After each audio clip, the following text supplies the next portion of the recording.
to my face.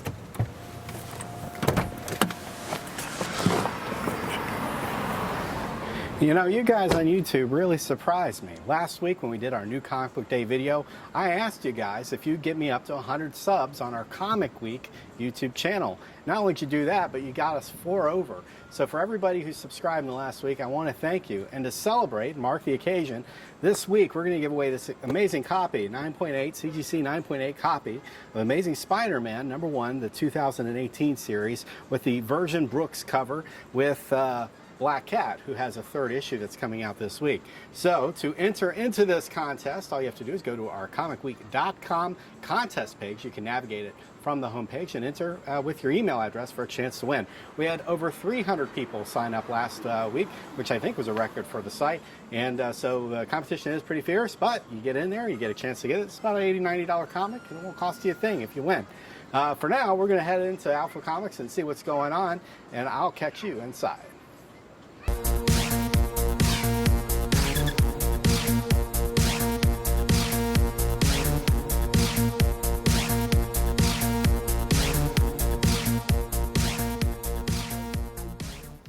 Hey everybody, Charles Morgan from Comic Week, and we are back at Alpha Comics for this week's new Comic Book Day video, and I'm joined again by Norman Krumenacker. Hello. Been gone a few weeks. I have been. I'm back now. No, people enjoyed the girls. And they should. They're very, very knowledgeable, but they don't know this, but it smells a lot better in here than when I'm the one in the video, too. Well, Alex got to show a little bit of her ink off, but you don't have any ink, do you? Nope. Well, we do have ink here in the form of new comics. Ask me what's a Segway. There you go. 7 or 8 pounds. So, they don't get along that fast. No. We have a lot of comics this week. This isn't one of the bigger weeks of the year, but there's some pretty big issues coming out. I think there are some comics that you're putting away right now that probably won't stick around by the end of the business day. Yeah, absolutely. I mean, even things like Absolute Carnage, that's the big, largest order we did this week, what everybody's really hunting on and looking for and excited about, and there are variant covers upon variant covers. We will probably be out of, if not all of them, all of the variants by the end of tomorrow. Right, and it's a big book. It's thick. It is. It's sizable. So one of the things I think people are going to really be excited about seeing, if you haven't gotten this already, you haven't been following it, Teenage Mutant Ninja Turtles by IDW has been going absolute bonkers lately because in the official canon now there is a female turtle named Jenica. Yep. You see her here in the second printing of issue 95. Issue 95's gone. If you go to a comic book shop, you will not find it at cover price. If you find it all, it'll be selling for about $30. Something like that, yeah. So, but here's your chance to get second printing, and actually, you know what? This is her first cover as a turtle. It is her first cover as a turtle. So this is something you ordered pretty deep, but I don't think it's going to be around by the end of the day. Similarly, a lot of those are already spoken for. That's one of the things that people are not just looking for a copy, but people who already have their copy, have their variant, have whatever, are looking for second printing variants, looking for. Yeah. Yeah, so this is something I would look out for. In the past, if you go back to the 80s or 90s, second printings, third printings, they really weren't that big a deal. I mean, if you take something like The Killing Joke, probably went up 14, 15 printings or more. And so, like, in that situation, the first printing is what you wanted. But nowadays, the way comics are ordered by shops, the way the publishers use alternate art and really make the second, third, and subsequent printings really something different and unique, they are usually actually rarer in absolute terms quite in the frequently, first printing. yeah. So, if you find a nice second, third printing, a comic you like with a great cover, I'd pick it up even though it's not a first printing. Absolutely, and if you're purely buying based on speculation, one, you can't forecast the future, but you flip a coin, man. You stand pretty much even odds of, like, this is the one that's going to be the collectible one versus the second printing. Sometimes that has the better. Isola. A lot of people, the second printings of Isola are worth more than the first printings. Right. Well, the big factor there, of course, is CGC. People getting these comics graded, and then once you look at like a CGC 9.8 of, like let's say Die #1, right. They'll look at the 28,000 copies that the first printing sold, and then they'll say, well, in absolute terms, there are only up to 28,000 possible comics that'll grade this number. But when you have a second or third order, it's only 3,000 or 4,000 copies. Then when you start getting those ultra high grades, people look at that original publication total and they say, well, there's only a possible couple hundred that are ever going to be made in this grade because the print run is so low. It's so small. Yeah. So, like I said, comic books have evolved in the last 10 or 15 years, and I think the publishers are doing it right with the different art and the second and third printings. It gives not only the retailers an incentive to try to build that audience by getting those popular issues back in stock, but also gives the collector a little something value added to say, hey, here's a chance to have a little different art. Absolutely. So I haven't been a big fan of DC's, but I will admit I do like this cover. Yeah, the Final Destination. The covers have been, especially the movie homage covers, those have been spot on. Yeah, so this is in your glossy cardstock. Setting of this is in the Daily Planet, where this is where the last hope of humanity resides. Now, if you know how the virus has spread, it's been spread through contact to technology, internet, phones, TV. I would imagine the Daily Planet wouldn't be operating like a 19th century newsroom. So I wonder how that would be the place you would go to. I doubt there's a lot of wood block printing for evening editions these days. So this is in Thomas Paine's newsroom. So anyway, you got that. What are you reading this week? So House of X, numero dos. Last week we had Powers of 10 1. Previous week, House of X 1. I'm excited about it. I think that it's important. I think that it's good. Hickman has traditionally, a lot of people say they're going to rewrite how the universe works. He doesn't go that grand, but he does make lasting changes within a universe. So there are things already in here that are projecting, especially in the Powers of 10 series, you're getting 10, 100, 1,000 years in the future. And this is coming back to what's been happening right now that builds those different timelines. And just looking at last issue, Powers of 10, there's a lot of different things in here that might make more sense to people going forward. This is a little different for Hickman. Usually you don't know anything that's happening, or it doesn't seem to make sense until the end. It all kind of snaps into a picture. This time they're doing I think the editors are doing a good job, and he's doing a good job of having, as opposed to very dense data in one series, kind of spreading that out between the two. So we were talking before we started to shoot that Chris Jones, your friend, who's been writing some reviews of this, he's been kind of giving them 7s and 8s, which is kind of a tepid. It is. I think, for a comic book review. But you feel a little bit differently, except you were mentioning to me that you thought the Powers of 10 were sort of acting as an apology for what's going on in House of X. And I think apology definitions 1 and 2. I think that this really is, if not Hickman himself, a good editing team who realizes that people are there for the story, those who are familiar with Hickman, or even just storytelling within Marvel in general. They're willing to stick around to the end. They're willing to slog through the middle portion where oh, this is neat, but does it matter? Does it make sense? And I think the Powers of 10 is both an apology, hey, sorry, last week, that one thing, but also it's an apologist. It's, here's what's going on, here's some context. You don't have to wonder if this plan is going to work out. You can already see how it did or didn't or did again or going forward. Yeah, I mean, obviously these are the building blocks for the next generation of X-Men stories that are going to be told. And if I had one complaint after reading them myself, the only thing I would say is the lettering for me doesn't work for me. I find it a little bit too cutesy. But I do like some of the risks they're taking. There's graphs and timelines and different things there, and descriptions, and so this isn't your traditional comic ad for cheese dip, comic kind of story. They really go in different directions, so that you can see a little bit of story, a little bit of context, some backstory, some biography. And obviously when X-Men resumes after these two series wraps up, you'll have a really strong foundation, hopefully, for that next generation of stories. And we can move beyond the last few years where X-Men has sort of fallen off of the top of the Marvel perch. Well, and last year, Extermination and the entire, lead up to the new Uncanny series that just wrapped up. It was similar, world building and resetting and kind of shuffling the deck and getting rid of a bunch of the chaff from the wheat. And I think that this series is going to refine why we went through that process. Right. So what else are you reading? No One Left to Fight. So this is the second issue. The best comic ever says so right there. How could a cover lie to you? Right. But it really is great. The art in here is gorgeous. Very, very. What would you say earlier? But not. I think this comic is like the comic book version of eating a giant bowl of tricks. There we are. Yeah. And it's a little bit like Goku and Vegeta still have something to work out. But this is a much better. This is the slice of life side of it. This is the part where they're showing you what you don't normally see in a comic, building up to. Yes, a climactic fight in the first one, but like we knew it was coming, and it's really not just like a fight.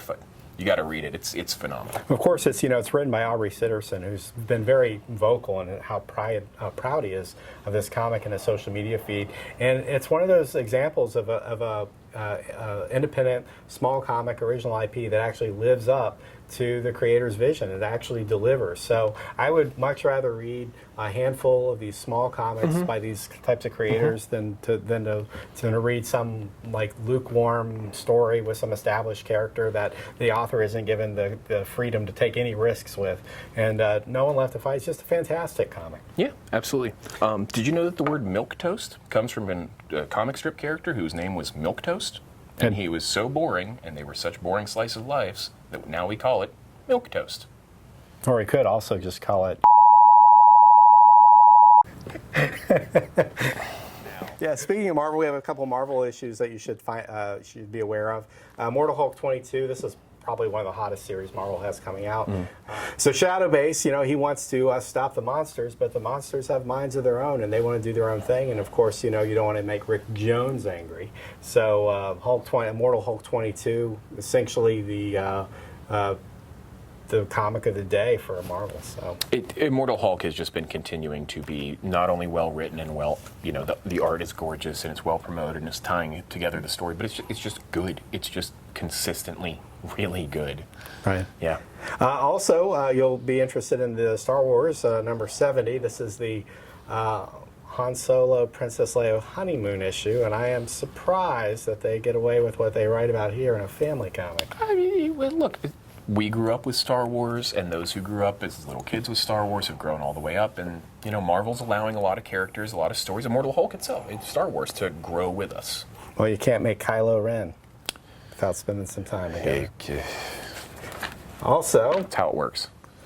Invisible Woman number 2. I actually have liked this, like the first issue. I love this cover with Black Widow on it. Yeah. Of course, we haven't seen Black Widow for a little while. The Soska sisters had a little mini series with her, but she's back with the Invisible Woman, and they're going to have some adventures. Adventures indeed. The first one, I liked it a lot. As far as we've gotten, especially in the last year, a lot of number ones that are reintroducing like character lines and things like that. This is one of the stronger ones, I think. Yeah, and probably the strongest release of the week for story. Going to be Die number 6. Die's so good.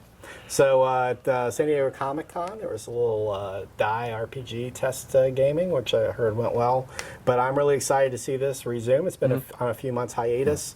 Of course, if you've read Die, you know that they went into a game world for reals, where they had to take on the role of their characters from when they were teenagers. And their whole goal was to defeat the demented dungeon master who had beckoned them.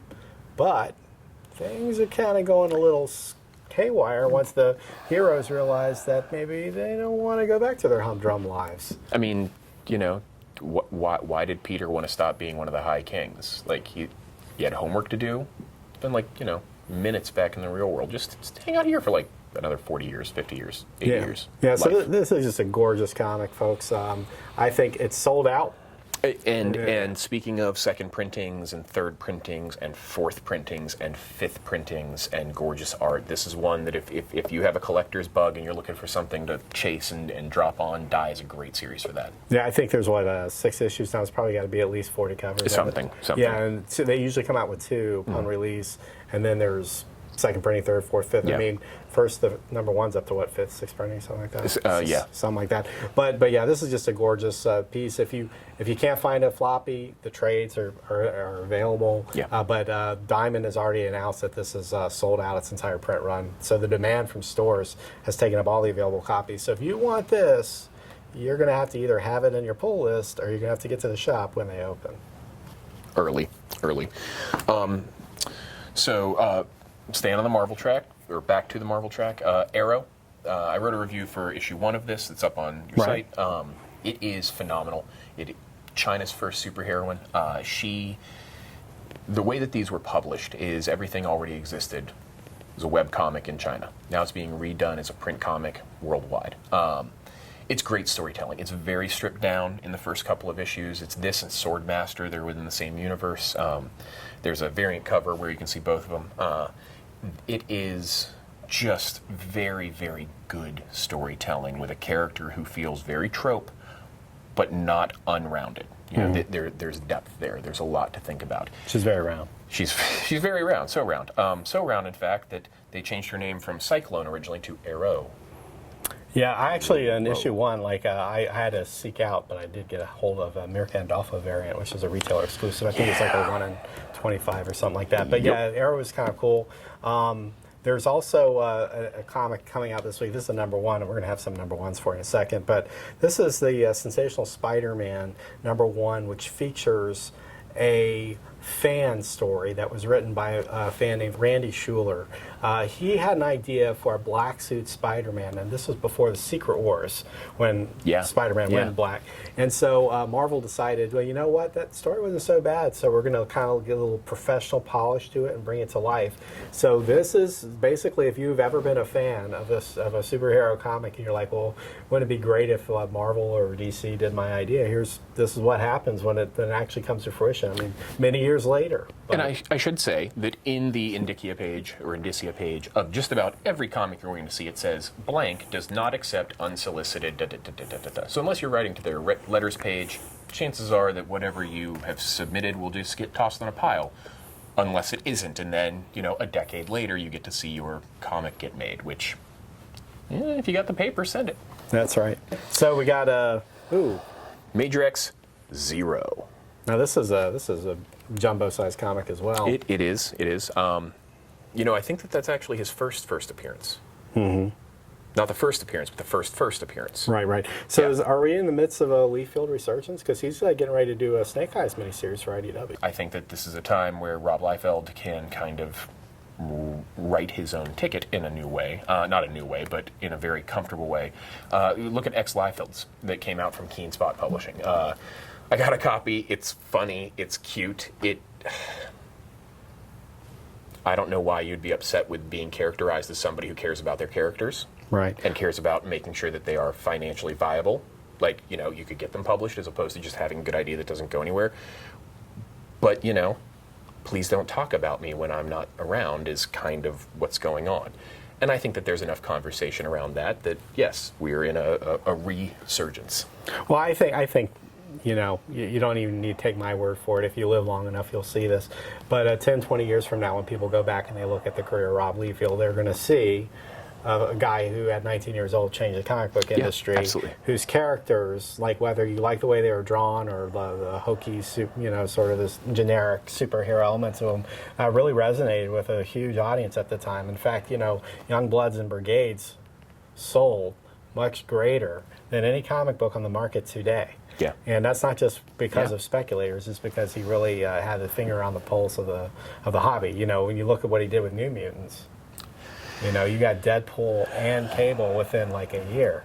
Well, and New Mutants getting canceled shortly after a lot of this is one of those things that 10, 20 years later, people have been talking about, like, why did that get axed then? What decision was made because this was good and should have continued as is, or as was?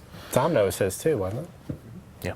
I mean, I don't know. You don't want to throw the word genius around too much because it really means different things to different people. But, I mean, this guy was really a savant when it came to 90s superhero comics. And Major X, this miniseries of 6 issues, 7 with this one, has sold really well. And it just shows you that there's a big audience for it. And I think that this G.I. Joe Snake Eye series he's getting ready to do is going to sell like gangbusters, too. I agree.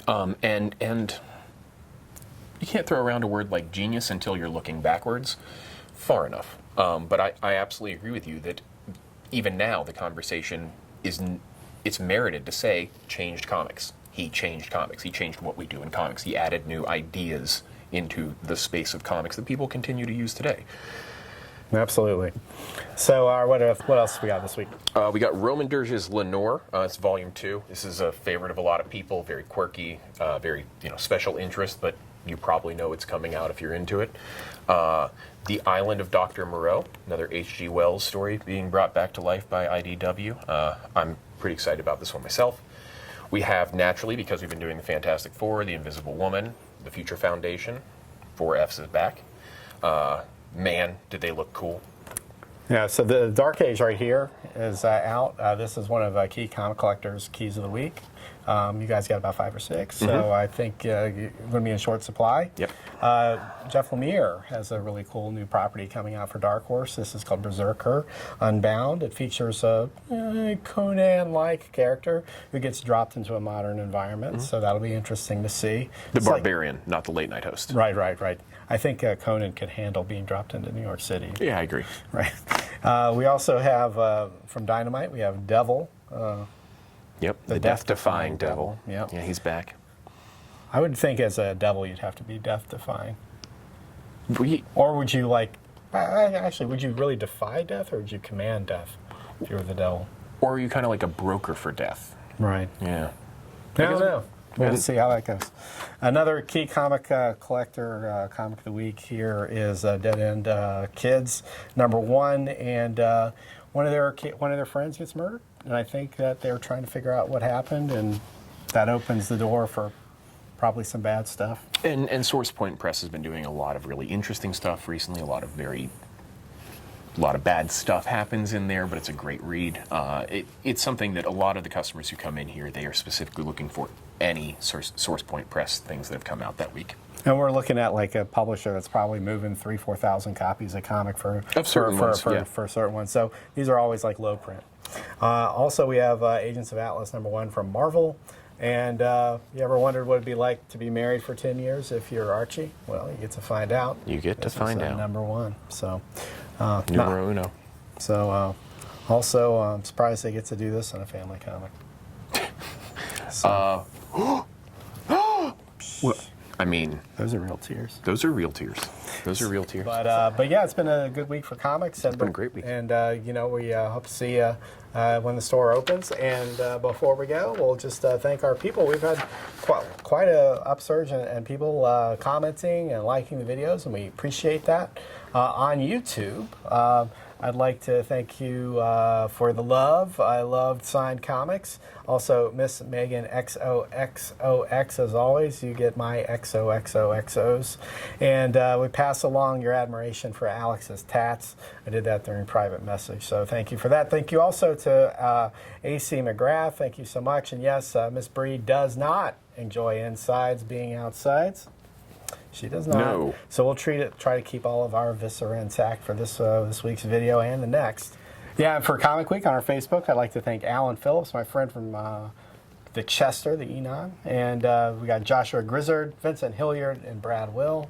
And for Alpha Comics, we've got Pat Quinn. A lot of names that have been up every week. David Scott Lane, Dwayne Cabanis, Robert Ward, Kevin Halverson, Linda Redmond, Alon Mower. Thanks, Alon. Charles Slade, David Hernley, Joe Green, and Will Bridenstine. Thank you guys very much. I get to see most of you in here during the week, and you give me feedback here, but I'm just glad that you're watching the videos, learning something, maybe have an opinion you want to throw back at me. It's great seeing you guys. And again, we'll be on the road next week at the A&A in Chicago, so we'll try to put together a truncated version of this video for you next Wednesday. And then in 2 weeks' time, we'll be back at Alpha Comics, getting our fingerprints on all the comics that you're going to try to buy in the morning. Especially the special shiny cardboard ones that you are going to get this Wednesday. That's right. All right, take care, everybody.